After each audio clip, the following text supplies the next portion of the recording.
So hello बच्चों, आप सभी लोगों का हमारे यूट्यूब चैनल पर स्वागत है। और आज के इस वीडियो में आप सभी बच्चों को हम एक बहुत ही महत्वपूर्ण चीज़ बताने जा रहे हैं। बहुत महत्वपूर्ण चीज़ क्या है तो सुनिए।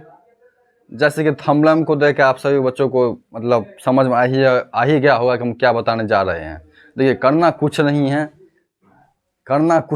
लेकिन करना बहुत कुछ है। करना कुछ नहीं लेकिन करना भी बहुत कुछ है आपको। देखिए, आज के इस वीडियो में आप लोगों को बताने जा रहे हैं मैथ वाले कॉपी को लिखने का तरीका। मैथ वाले कॉपी को लिखने का तरीका हम बताने जा रहे हैं आज के इस वीडियो में, जो कि बच्चे 2 तारीख या 4 तारीख, वैसे एग्ज़ाम कब आप लोग हमको बताते हैं वो ध्यान नहीं है। मैथ का एग्ज़ाम जिस दिन आप लोगों का, चाहे वो 10th के बच्चे हो चाहे वो 12th के बच्चे हो, अगर बिहार बोर्ड का एग्ज़ाम देने जा रहे हैं इस बार, तो आप सभी बच्चों को मैं बता दूं कि मैथ का कॉपी लिखने का एक स्पेशल तरीका होता है। उस तरीका से आप अपनाइए। वही तरीका मैंने भी अपनाया था अपने टाइम में, तो अच्छा से अच्छा मार्क आया था मुझे भी। मार्क अभी नहीं बताऊंगा, बाद में बताऊंगा किसी और दिन, क्योंकि मेरा अच्छा मार्क आया था भाई, ऐसे नहीं मैं पढ़ा रहा हूँ। तो बस यही मैं बताऊँगा कि इस वीडियो को शुरू से लेकर के अंतिम तक देखते रहिए। और आज के इस वीडियो में मैं बताऊंगा कि मैथ को मैं 100/100 कैसे लाएं।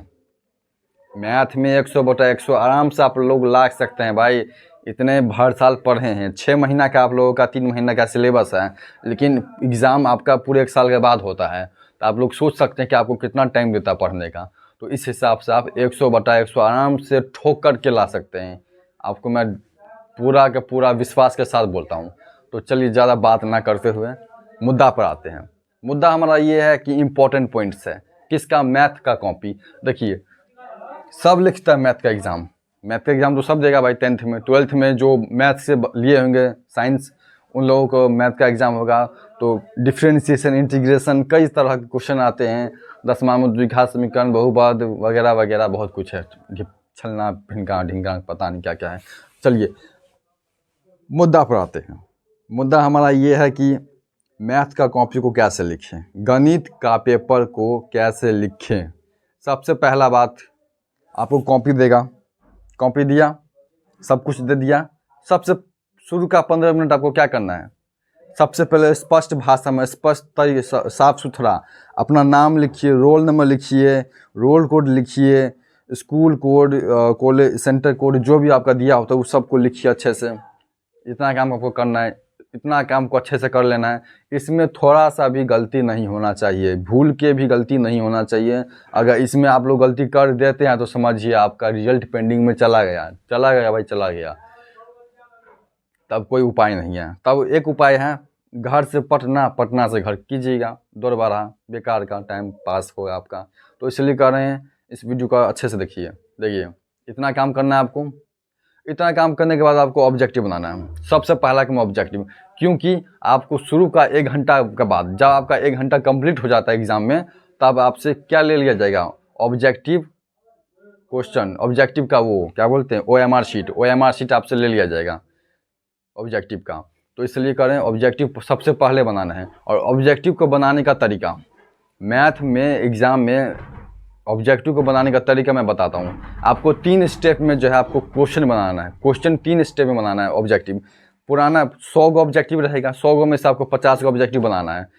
फर्स्ट राउंड में आपको क्या करना है कि शुरू से लेकर के 1 से लेकर के 100 तक जाइए डायरेक्ट। और डायरेक्ट फॉर्मूला भी रहता है, आपको फॉर्मूला याद रहेगा, टिक मार के बढ़ जाइएगा। कुछ नहीं करना है, जहाँ जहाँ फॉर्मूला पूछेगा पढ़ना है, टिक मार के भागना है। बस फर्स्ट राउंड में इतना ही काम करना है। कहाँ से, 1 से लेकर के 1 से 100 तक, पूरा 100 में। सेकेंड राउंड में क्या करना है, जितना भी कैलकुलेटिव वाला, अगर आपको 50 को पूरा गया तो अच्छी बात है, नहीं पूरा है तो जितना भी कैलकुलेटिव वाला है, कैलकुलेशन टाइप का, थोड़ा थोड़ा कैलकुलेशन रहता है जिसमें, वो सारा ऑब्जेक्टिव बनाइए। पूरा ऑब्जेक्टिव बना लिए, थोड़ा थोड़ा कैलकुलेशन वाला वो पूरा ऑब्जेक्टिव बना लिए। इसके बाद आपको कंफर्म है कि 50 को पूरा जाएगा। नहीं पूरा रहा है तो इसका मतलब आपका लेवल थोड़ा कमजोर है पढ़ने का, मैथ का, ठीक है ना। तो सेकेंड राउंड में इतना काम कर ले। थर्ड राउंड में क्या करना है, तीसरा राउंड में जो जितना ऑब्जेक्टिव बना चुके हैं 50 को एक बार चेक कर लीजिए, टेस्ट कर लीजिए कि सही है, परफेक्ट सही है कि नहीं।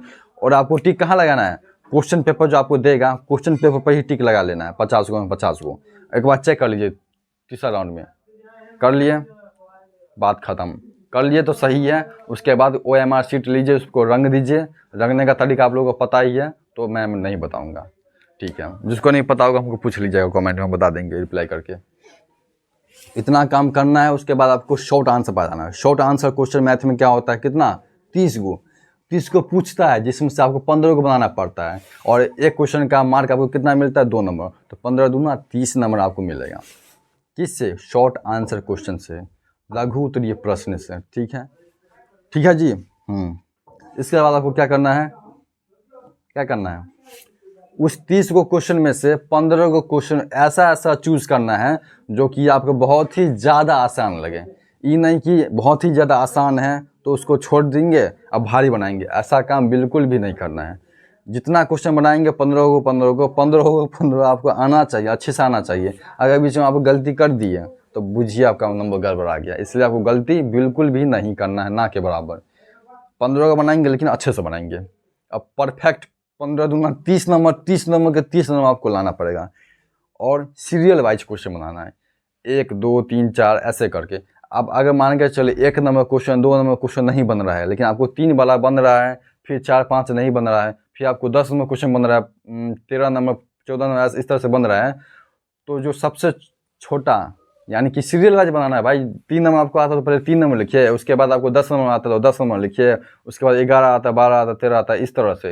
ये नहीं कि 10 नंबर वाला पहले आता है अच्छे से तो उसी को पहले शुरू में लिख देंगे, ऐसा नहीं। उससे पहले आपको जो क्वेश्चन आता है 1 से लेकर के 9 तक में, तो उसको पहले लिखिए। मतलब सीरियल वाइज। कॉपी जांच करने वाले को दिक्कत नहीं होना चाहिए, मन में बैठा लीजिए, जो भी आपका कॉपी चेक करेगा उसको दिक्कत नहीं आना चाहिए। अगर एक बार आपको कॉपी में दिक्कत उसको आने लगा चेक करने, या क्या गैदरिंग करके रखा है समझ में नहीं आ रहा है, तो कॉपी जांच करने वाला का मन में ऐसा सेट हो जाता है कि इसका कॉपी अच्छे से जांच नहीं करना है, वो फलाना ढिमका में इधर उधर करके तुरंत निपटा देगा। जो भी आपको 10 नंबर और मिलता उसमें आप 5 नंबर कम कर दे, 10 नंबर का माइनस हो गया आपका, क्योंकि उसको कॉपी चेक करने में आपका इंटरेस्ट नहीं है। इसलिए साफ सुथरा लिखना है, गैदरिंग नहीं करना है। अगर एक क्वेश्चन में आपको गलती हो जाता है तो उसको हल्का सा, अगर एक क्वेश्चन मान के चलिए कोई भी क्वेश्चन हो और उसमें आपने एक क्वेश्चन गलती कर दिया, मान के क्वेश्चन पूरा लिख दिया, लेकिन आपको लास्ट में पता चलता है कि तो गलती आ गया भाई, ये नहीं आना चाहिए था, तो उस कंडीशन में पूरा उसको ऐसे ऐसे ऐसे ऐसे नहीं करना है। इस तरह से काम नहीं करना है, करना कुछ नहीं है। अगर गलती है तो बस एक बार ऐसे कर दीजिए, एक बार ऐसे कर दीजिए, बस इतना ही काम करना है, बस उससे ज़्यादा कुछ नहीं। फिर वही एक क्वेश्चन को अगर आपको लग रहा है कि हाँ मैं बना लूँगा, तो बनाइए और एकदम सही बनाइए। और ये तरीका बार बार नहीं आना चाहिए, बार बार गलती नहीं होना चाहिए, नहीं तो आपको इसका भी नंबर काट लिया जाता है। और साफ़ सुथरा लिखना है समझ में, ताकि आपका कॉपी कोई भी चेक करे तो आपको हाँ साफ़ सुथरा प्लस माइनस सब कुछ दिखाई देना चाहिए, साफ़ सुथरा। ये नहीं कि 5 लिखा होगा, कोई बच्चा 5 लिखा होगा तो कोई मास्टर ऐसे, कोई वो ऐसे लिख देता है, ऐसे वो ऐसे समझ के नंबर काट देगा। लिखा आप सोच के लिखे होंगे सही, लेकिन मास्टर क्या करेगा, इसका नंबर काट देगा क्योंकि ऐसे है। तो ये सब का भी ध्यान रखना पड़ता है मैथ वाले एग्ज़ाम में। तो मैथ में ये सब बहुत दिक्कत आता है। साफ़ सुथरा लिखना है, सीरियल वाइज लिखना है। तब लास्ट में आता है लॉन्ग क्वेश्चन, दीर्घ उत्तरीय प्रश्न, जिसमें आपको 8 गो क्वेश्चन रहता है, जिसमें से 4 गो बनाना पड़ता है, और एक क्वेश्चन का नंबर 5 नंबर।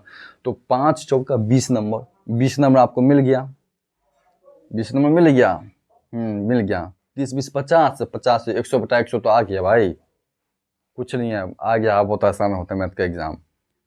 4 नंबर का 4 गो क्वेश्चन बनाना है, 5 नंबर मिलेगा, 20 नंबर ठोक के मिलेगा। और उस 8 गो क्वेश्चन में से उसमें भी सेम टिप अपनाना है जो शॉर्ट में अपनाए थे। सबसे आसान चीज़ को खोजिए, जो सबसे आसान क्वेश्चन हो उसको पकड़िए। हाँ भाई तू बहुत आसान चीज़ है, चल मैं तुमको भाई पहले बनाऊंगा, मैं तुम पहले टिक लगा लीजिए, कंफर्म है कि नहीं, आप टिक लगा लीजिए कंफर्म। अगर किसी क्वेश्चन पर आपको ज़्यादा डाउट लग रहा है तो मैं बता दूं कि मैथ वाले एग्ज़ाम में आपको कॉपी जो दिया जाता है लिखने के लिए, उसमें सबसे लास्ट का 1-2 पन्ना आपको रफ के लिए दिया जाता है। तो उस रफ वाले पन्ने को उल्टाइएगा, वहाँ पर रफ कीजिए, जितना आपको रफ करना, उसके बाद उसी क्वेश्चन को एक साफ़ सुथरा पेज पर बनाइए, तब आप दिखाइए कि हाँ मेरा सही है। ठीक है, 3.5 घंटा का टाइम रहता है आपके पास, भरपूर टाइम रहता है, इतना टाइम यार काफ़ी है।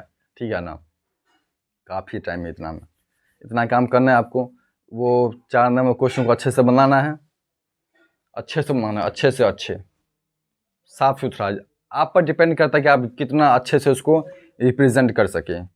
किसके पास? एग्जामिनर के पास। जो भी आपका कॉपी चेक करेगा उसको साफ सुथरा दिखाई देना चाहिए। उसमें भी क्या है, नियम है, सिस्टम से लिखना है, 1 2 3 4 करके सिस्टम से सीरियल वाइज लिखना है, आगे पीछे करके नहीं लिखना है। जो आपको क्वेश्चन पहले आता है उसको लिख लीजिए अच्छे से, ठीक है ना। अब मैथ का कोई नियम नहीं है, ये नहीं कि सोशल साइंस की तरह, आर्ट्स की तरह जो है पन्ना भर के आगे, ऐसा काम नहीं करना है। मैथ में एक फिक्स आंसर होता है, गणित का नियम है, गणित का एक सिंपल लॉजिक होता है, सही उत्तर होता है। उससे ज़्यादा बढ़ा चढ़ा के आप लिख नहीं पाइएगा, नहीं लिखना है, ठीक है ना। 5 नंबर का क्वेश्चन ज़्यादा से ज़्यादा 2 पन्ना में भी जाएगा, 3 पन्ना में भी जाएगा, तो उसको करना, ये नहीं क्या ज़्यादा पन्ना में छोड़ देते हैं। 5 नंबर तो एगो पन्ना लिखे लिए हैं तो 5 नंबर तो मिल ही जाएगा, ऐसा काम नहीं करना है, ठीक है ना। मैथ में ये नियम होता है, अगर क्वेश्चन कंप्लीट करना है, अब भले वो 3 पन्ना में जाए या 4 पन्ना में जाए, कोई मैटर नहीं करता, आपको 5 नंबर मिलेगा फिर भी, लेकिन क्वेश्चन को कंप्लीट करना है और ज़्यादा बढ़ा चढ़ा के नहीं लिखना है। खेसारी लाल का गाना घुसा नहीं दीजिए, पवन सिंह का गाना घुसा नहीं देना है, जो आपको आता है वही लिखना है, ठीक है ना। बहुत बच्चा लोग क्या करता है, खेसारी लाल का गाना, पवन सिंह का गाना घुसा देता है, तो उसको भी नंबर वही मिलेगा, 0/0 मिलता है। खेसारी पवन कोई काम नहीं देगा एग्जाम में, तुम्हारा अपना दिमाग काम देगा, तुम्हारा अपना पढ़ाई काम देगा, जो तुम हर साल पढ़े हो वो काम देगा। तो इसलिए कह रहा हूँ अच्छे से पढ़ो, मन लगा के पढ़ो, माँ के तुम लोग तो होशियार हो ही। अब मेरा इसमें क्या कहना, अगर भी फिर भी किसी बच्चे को प्रॉब्लम है मैथ के एग्ज़ाम में, इसको कैसे लिखेंगे कैसे नहीं, तो हम कमेंट में पूछेगा, ठीक है ना। अगर आपसे बच्चों को वीडियो को लाइक कीजिएगा, चैनल को सब्सक्राइब कीजिएगा, और लास्ट में बस एक ही बात बोलूँगा, भाई सब्सक्राइब करो और अपने दोस्तों के पास ज़्यादा से ज़्यादा शेयर करो, वीडियो को ज़्यादा से ज़्यादा शेयर करो। जिसको समझ में नहीं आता है मैथ कैसे लिखे नहीं लिखे, सबको भेजो, अपने महिला मित्र को भेजो, अपने पुरुष मित्र को भेजो, जिसको भेजना है भेजो, लेकिन शेयर करो।